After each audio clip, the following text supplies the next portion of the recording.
I think it is incredibly challenging not to think that tools will define our trades and machines are going to take much of our work. It's hard not to operate in that. And we get plenty of noise around it, but here's the truth and the reality. Artificial intelligence will also unlock our capacity to put more of ourselves in the work that only we can do. And as I've been sort of marinating on this idea of putting more of yourself in the work, for the past 12 months, I kept thinking about and coming back to my grandmother. She was one of those people, maybe you know people like this.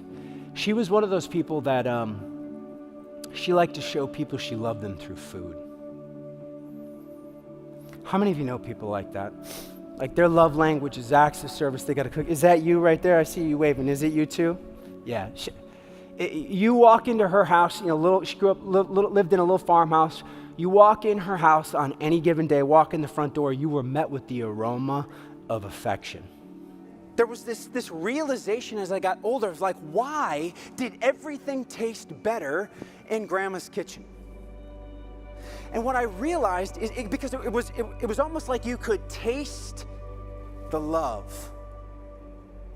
She loved people, but she also loved the act of cooking and baking so much. And that combination meant you could taste the love. And so as I started my firm, Future Sight Labs, one of the things that we started to look at was this idea of, well, if you can taste love, can you see love? In products, in brands, in teams. Can you notice love?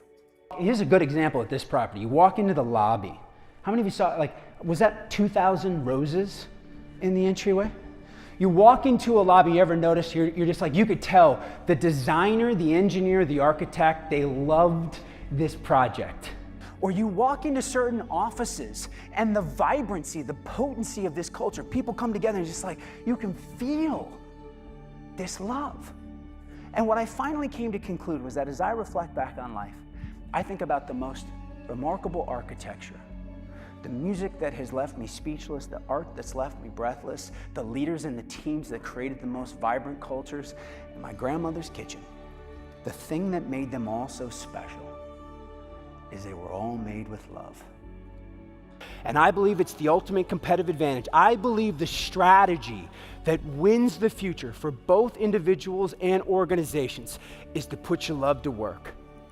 Because work, everything that isn't made with love, every brand, every product, every experience, every service that is not made with love will be undervalued, underappreciated, and ultimately commoditized.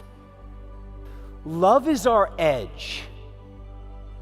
Machines will take the rest.